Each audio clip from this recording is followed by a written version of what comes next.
grand finals ay si Hawk number. I love it, everyone's screaming. Pero ang una magtatawagin ay si Hawk number 4, Ronnie Palermo.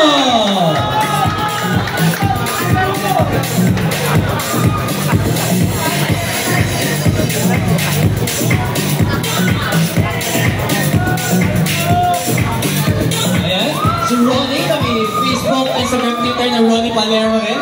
Tama? Meron? Tama, Ronnie, no?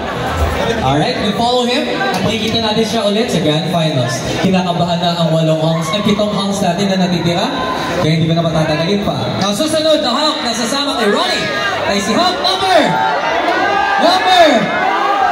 8, Jano Sigino!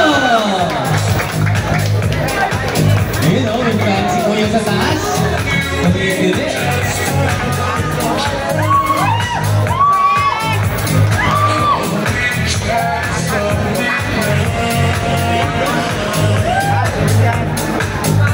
Joining Ronnie and Jano is honk number.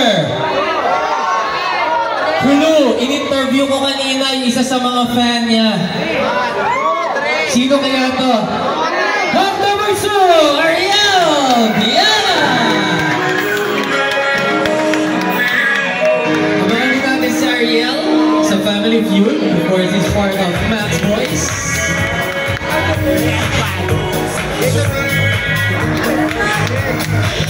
Okay, di pa po tapos. Kaya dalawang pages to. Joining them is honk number 5, Jomari Lina. We follow him as well as social media pages, Jomari Lina.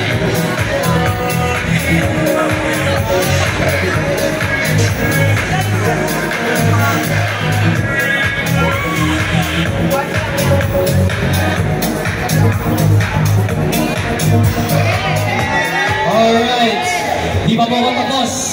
Meron pa akong mga tatawagin. Kasama ni Ronnie, Jano, Ariel, Jomari, I see honk number 3, Marcos Garcia.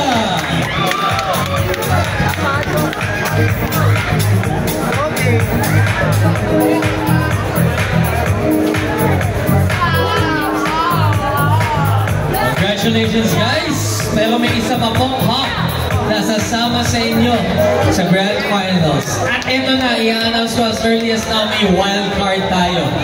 Okay? Wildcard po tayo. The last honk who will move on to the Grand Finals automatically ay si honk number 6, MJ Hakuya! Follow nyo siya sa kanyang bagong Facebook account. Dahil na-restrict na po ang luma ng Facebook account.